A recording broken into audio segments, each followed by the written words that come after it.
Magandang hapon, narito na nga ang pinakahuli sa lagay na ating panahon ngayong araw ng Miyerkules, ika-4 na araw sa buwan ng Disyembre taong 2024. Sa kasalukuyan nga ay nakakaapekto pa rin itong shear line sa silangang bahagi ng Northern Luzon.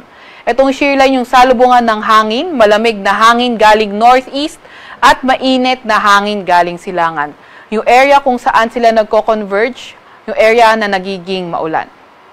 Samantalang northeast monsoon naman o amihan, patuloy pa rin yung epekto sa extreme northern Luzon. At ang northeast monsoon nga ang nagdadala ng maulap na papawirin na may mamahinang pag-ulan sa Batanes.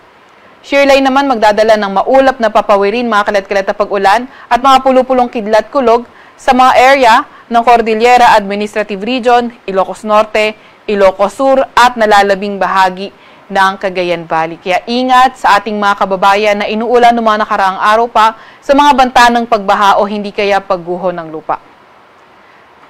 Mas magandang panahon naman sa Metro Manila at nalalabing bahagi ng bansa kung saan partly cloudy to cloudy skies condition na ating inaasahan na may mga tsansa ng mga localized thunderstorms.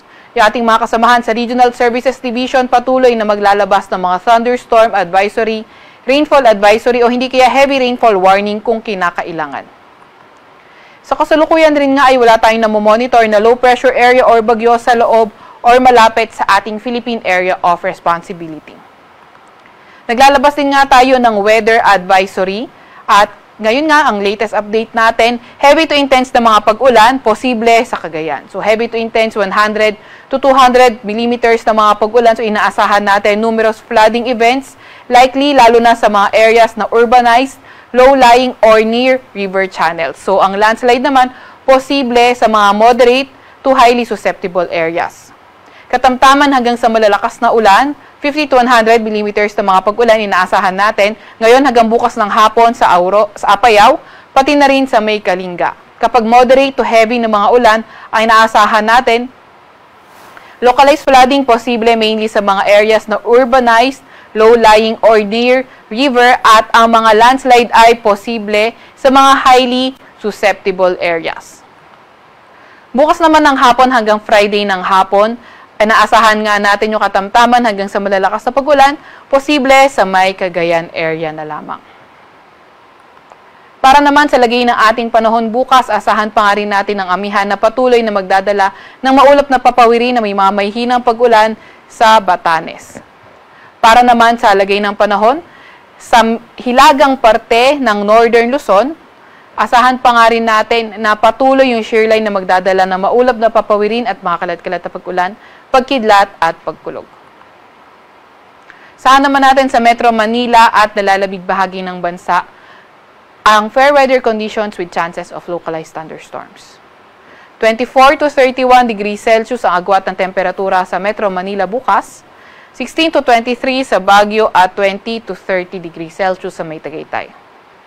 24 to 30 degrees Celsius sa May Lawag, 23 to 28 degrees Celsius sa May Tugigaraw at 25 to 32 degrees Celsius sa May Legazpi. Agwat naman ng temperatura bukas sa Puerto Princesa ay 26 to 32 degrees Celsius at 26 to 33 degrees Celsius sa May Kalayaan Islands. Inaasahan nga natin sa Visayas at Mindanao bukas, patuloy pa nga rin ang fair weather conditions na may mga pulupulong ulan, pagkidlat at pagkulog.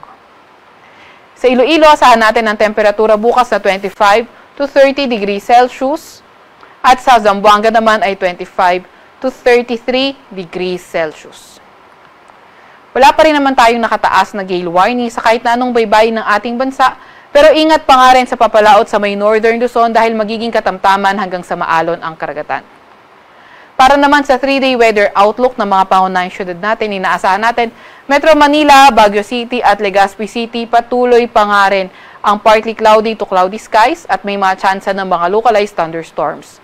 Although sa hilagang bahagi pa nga rin ng Northern Luzon, kabilang na ang extreme Northern Luzon, posible pa nga magdala ng mga mahinang pag-ulan ang northeast monsoon o hindi kaya ang shear line, mga kalat-kalat na pag-ulan at pulupulong kidlat-kulog. Sa Metro Manila, agwat ng temperatura sa susunod na 3 araw ay 24 to 32 degrees Celsius. 16 to 23 degrees Celsius sa may Baguio at 25 to 32 degrees Celsius sa may Legazpi City.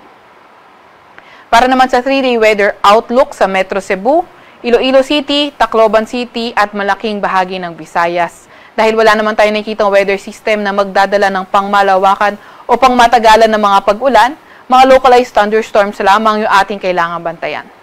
Sa Metro Cebu, 31 degrees Celsius ang pinakamataas na temperatura, 25 to 30 degrees Celsius sa may Tacloban at 25 to 32 degrees Celsius naman sa may Tacloban City.